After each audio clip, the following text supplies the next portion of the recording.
우리 한번 따라합시다. 상속자, 회복자, 봉양자, 양육자.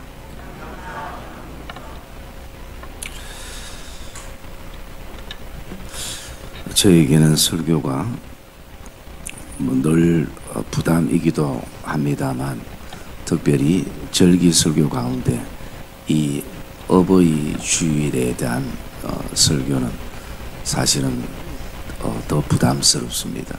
왜냐하면 제가 효도나 또 부모를 공양하는 그런 부분들이 삶이 뒷받침되지 못하기 때문에 또 그런 어떤 마음들을 가지게 되어집니다. 그러면서 또 반성하는 의미에서 이 루키스의 말씀을 우리가 지지난 주까지 새벽에 말씀을 묵상을 하면서 이 루키스 4장에 와서 제 마음 속에 들어오게 되는 이 몇 가지 단어를 발견하게 되었습니다. 그것이 오늘 설교 제목처럼 상속자, 그리고 회복자, 그리고 봉양자, 그리고 양육자라는 이 단어가 제 마음속에 들어오면서 이것을 통해서 우리 어버이 주일 때 같이 좀 나누면 좋겠다라는 그런 생각을 품기도 했었습니다. 우리는 분명 누군가의 자녀이기도 하고 또 누군가의 부모이기도 하는 것입니다. 그런데 사람들의 마음은 대부분 비슷하다는 생각을 가집니다. 부모가 다 이 땅에 계시지 않고 하늘나라 계시는 분들은 다 그 부모에 대한 그리움들을 마음에 품게 되어집니다. 그러면서 또 반대로 부모가 생존하고 있는 자녀들 마음 안에는 때로는 그 부모님들이 귀찮게 여겨질 때도 있는 것이 우리 인생의 삶이기도 하는 것입니다.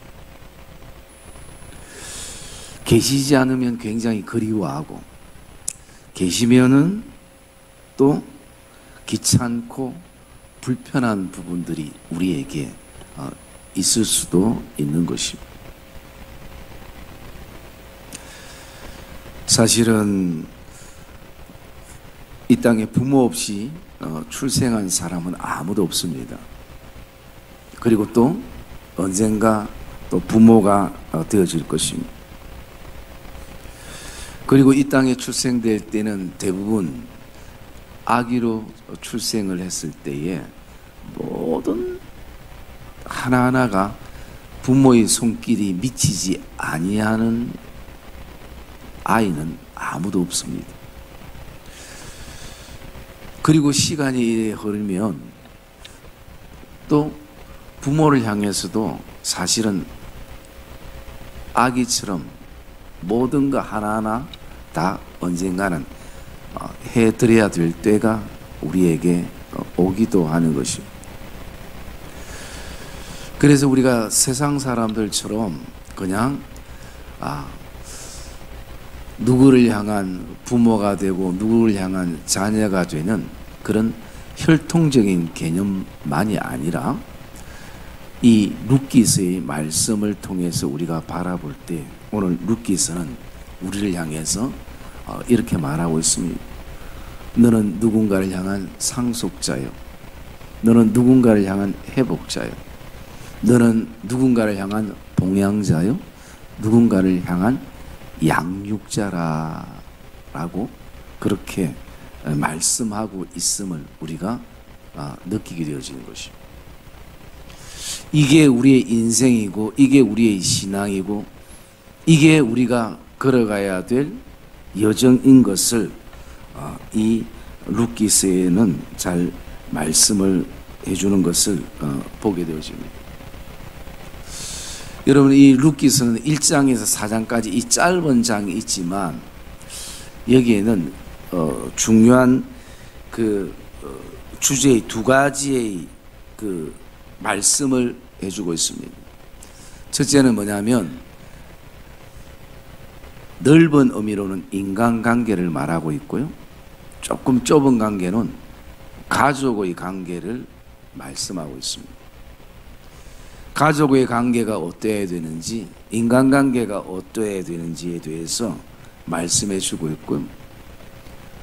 그러면서 이것은 우리가 다른 말로 표현하면 우리가 어떻게 하면 아름다운 동행을 할 수 있는가, 함께 그 길을 갈 수 있는가, 함께 그 길을 갈 수 있는 가족이 되고, 함께 그 길을 갈 수 있는 성도가 되고, 함께 그 길을 갈 수 있는 믿음의 동력자가 어떻게 하면 되어지는가라는 그 부분들을 우리에게 첫 번째로는 이 룻기서에서는 말씀을 해주고 있습니다.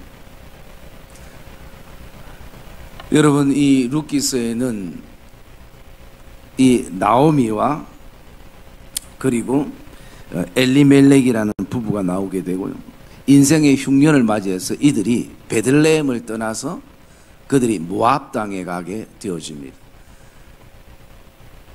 모압 땅 이방 나라의 땅에 가서 잘 되면 괜찮은데 그곳에서 엘리멜렉 남편도 죽고 말론과 기론이라는 두 아들도 죽고 여자만 3명 남게 되는 거예요.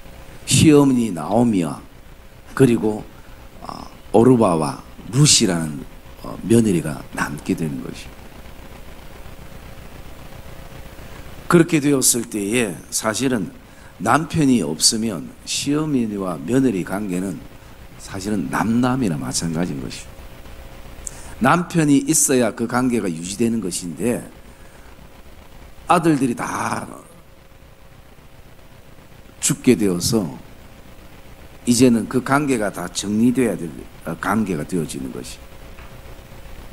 그런데도 어떻게 나오미와 그리고 이 룻의 관계가 이렇게 아름다운 동행이 되어질 수 있는가? 거기에는 몇 가지 어떤 우리가 이 시대 속에 생각해 봐야 될 요소들이 있습니다. 아름다운 동행이 되기 위해서는 첫 번째는 보면요, 물질이 없어도 아름다운 동행이 가능하다는 것입니다. 여러분, 나오미도 마찬가지고 그 다음에 룻도 마찬가지고 그 시대에 여인들이 할 수 있는 일은 사실은 굉장히 거의 없다고 보면 되는 것입니다.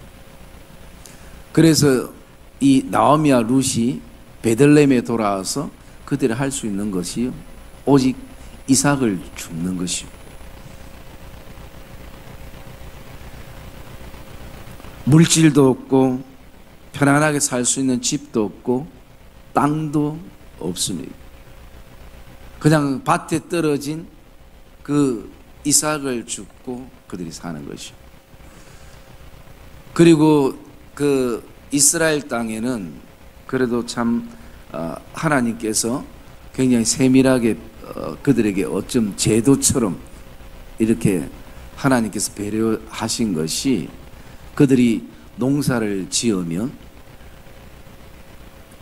물론 자기 밭이지만 그 밭에 모든 이삭을 다 베어서 다 추수하지 않고요, 일부러 가난한 사람들을 위해서 이삭을 일부러 남겨둡니다.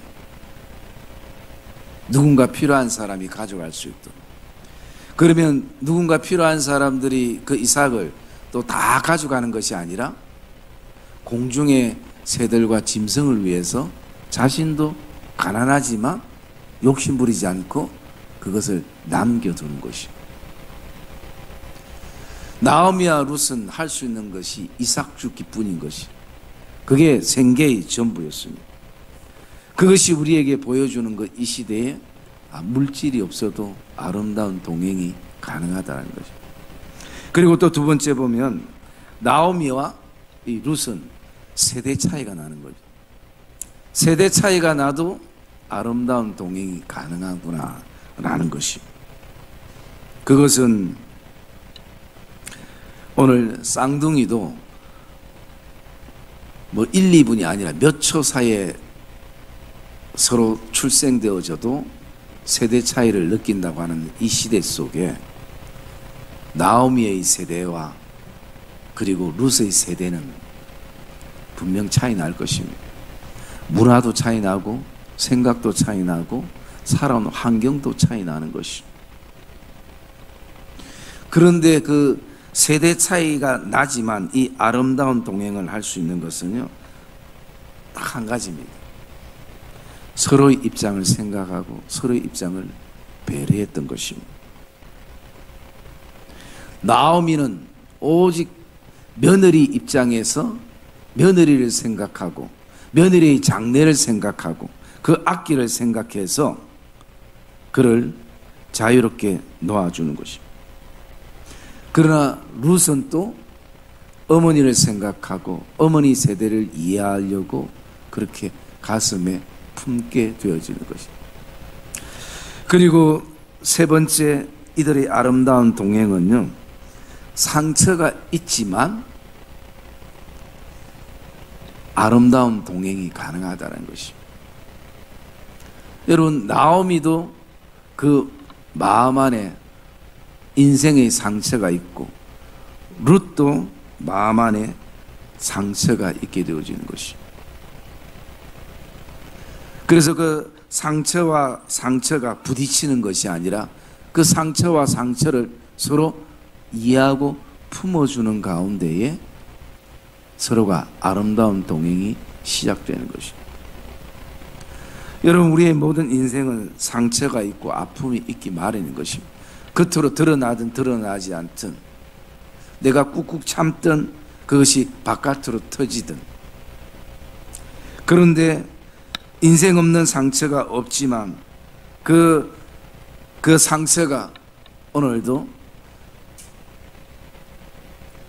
누군가를 향해서 그것이 아픔이 아니라 이해할 수 있는 그런 어떤 동기가 되고 계기가 되어질 때에 아름다운 동행이 되어지는 것이, 오늘 대부분의 인생은 왜 내 상처를 알아주지 않느냐, 왜 내 아픔을 알아주지 않느냐, 왜 내 고통을 알아주지 않느냐, 내가 이렇게 아파하는데 끊임없이 우리가 그런 어떤 시각으로 나를 바라보고 누군가를 바라보니까 어쩌면 5년이 지나도 10년이 지나도 그 상처가 아물지 않을 수 있는 거죠.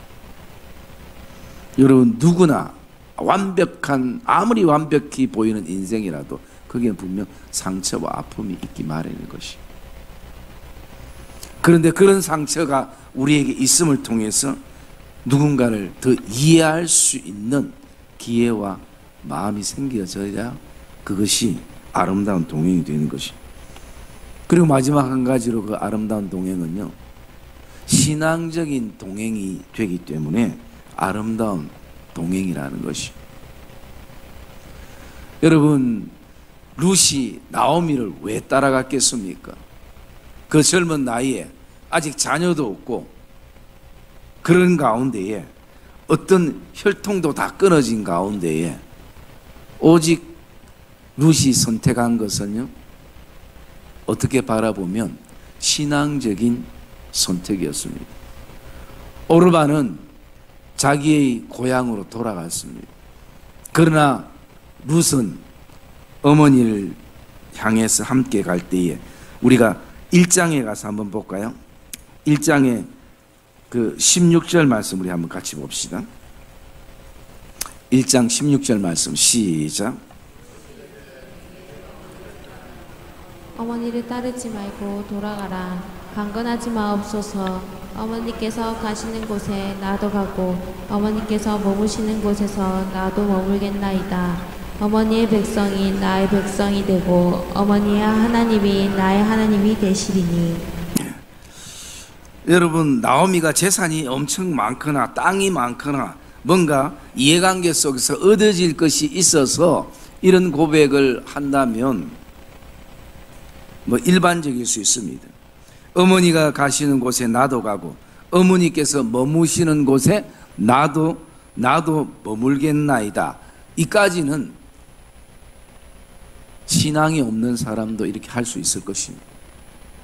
그런데 이 룻의 뒤의 고백은요, 어머니의 백성이 나의 백성이 되고 어머니의 하나님이 나의 하나님이 되시리니, 이 신앙적인 고백이 있는 것입니다.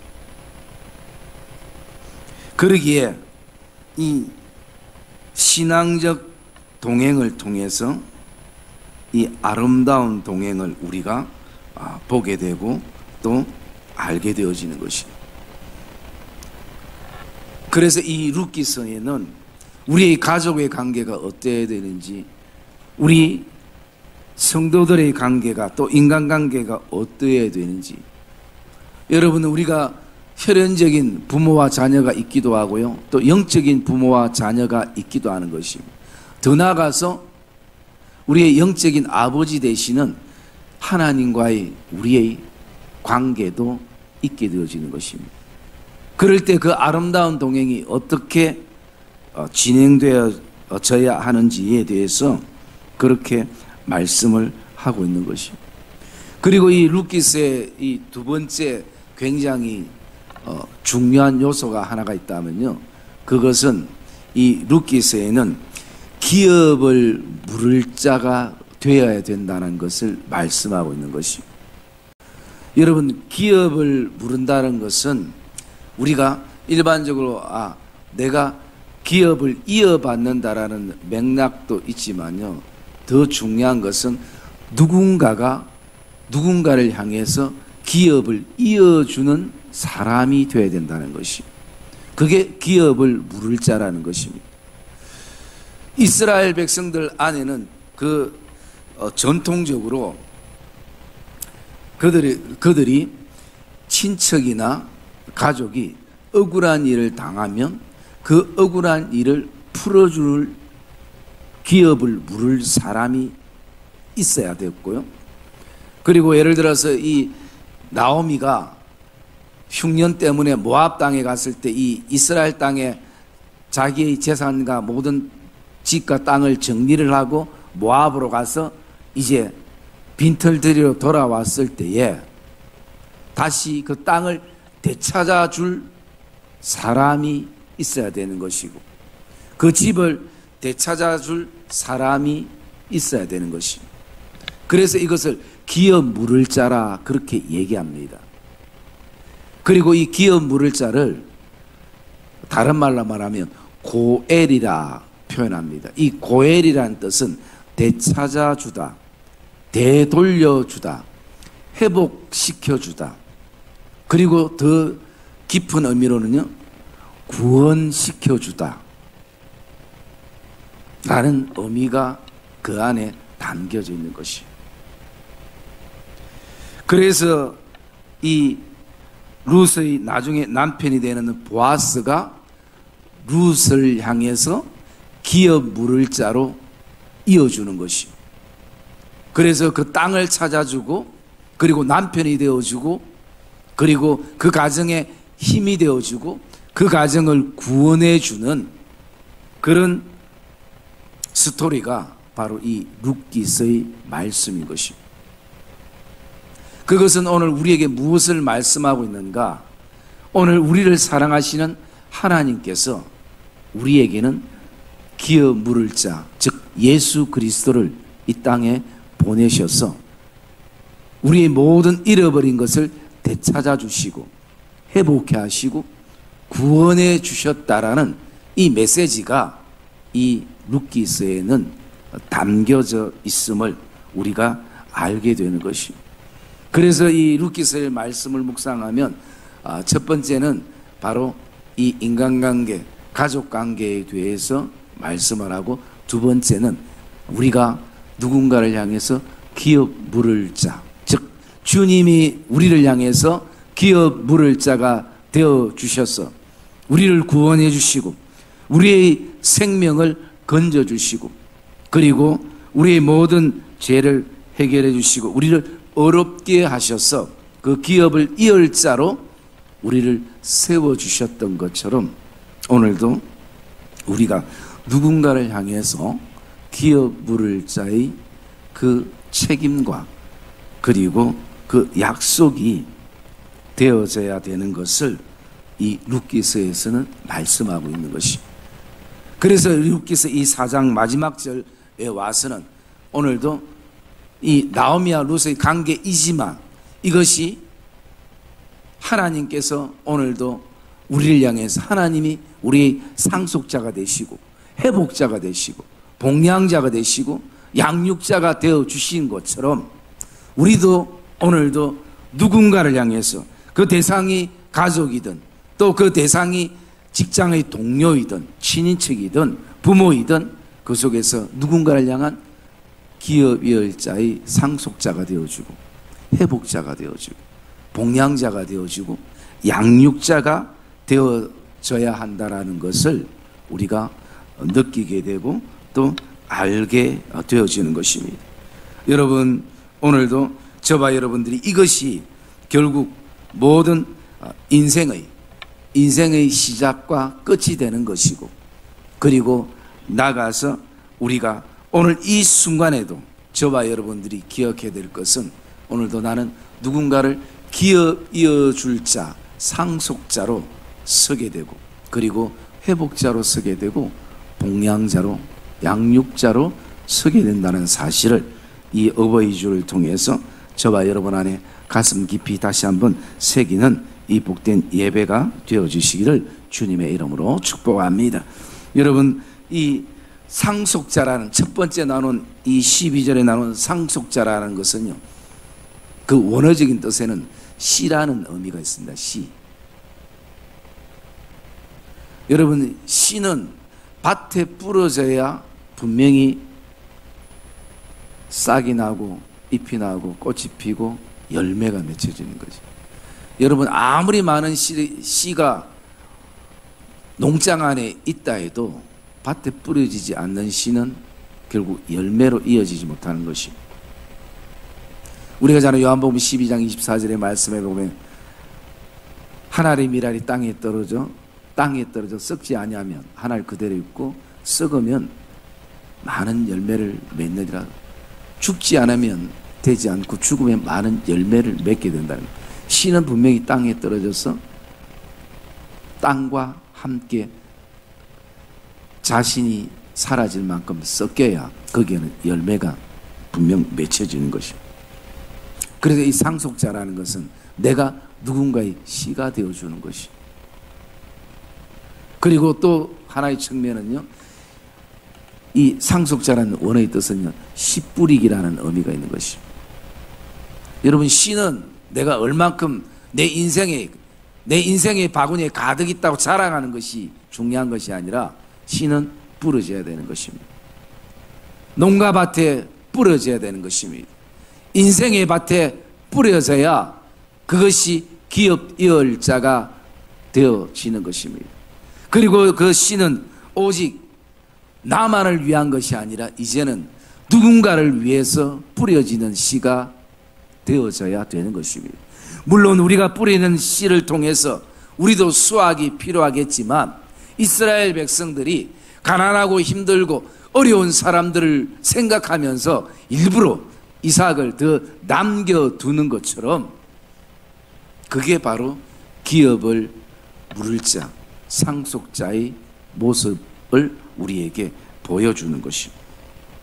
그리고 두 번째, 우리를 향해서 누군가의 회복자가 되어야 된다라고 말씀하는 거예요. 15절에 보면 이 회복자라는 것은 어떤 의미가 있냐면요, 악에서 돌아서서 선으로 가게 하는 것이라는 것이에요.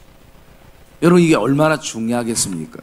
악에서 돌아서서 선으로 가게 하는 것, 이게 회복자라는 것입니다. 여러분, 오늘도 저와 여러분의 삶 안에, 우리 가족 안에, 또 우리 주변에 그 누군가를 향해서 우리는 이런 회복자가 되어야 된다는 것이. 악에서 돌아서서 선으로 가게 하는 그 회복자가 우리가 되어야 된다는 것이. 또 하나는요, 바로 이 봉양자라는 것입니다. 이 봉양자라는 의미를 보면 거기에는 이런 의미가 있습니다. 내가 감당하다라는 것이. 내가 감당하다. 그리고 내가 담고 있다. 내가 포함하고 있다. 오늘 우리 성도들 향해서 내가 감당하고 내가 담고 있고 내가 포함하고, 우리 부모와 또 나가서 우리의 영적인 부모와 자녀들을 향해서 내가 오늘도 감당하고 내 안에 담고 있고 포함하는 그 봉양자의 그 책임과 삶이 우리에게는 필요하다는 것이. 그래서 여러분, 우리는 사실은 우리가 아무리 잘해도 부모가 소천하면요, 잘한 것보다 못한 일만 생각나고 후회만 우리의 마음속에 들 때가 있는 것이. 그래서 때로는 귀찮고 불편하고 힘들어도 살아계실 때에 내가 봉양자가 되어야 되는 것이. 내가 감당해야 되는 것이. 이게 내 감당의 부분들이라고 우리가 생각하고, 오늘도 내가 담고 내 안에 포함할 수 있는 이런 어떤 마음의 결단들이 사실은 우리에게 있어야 하는 것입니다. 여러분, 부모가 아무리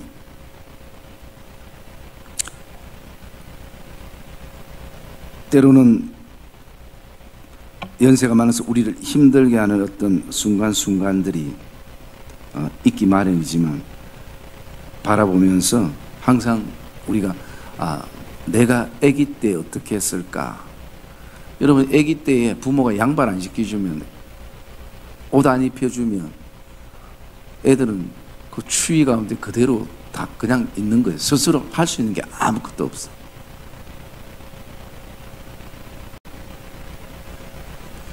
여러분, 제가 옛날에 그 어버이주일 그 얘기를 했잖아요.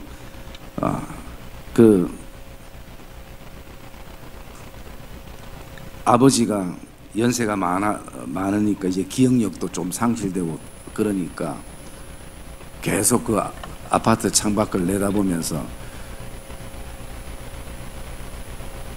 새가 이렇게 우는 소리가 들리니까 아들한테 물어보는 거예요.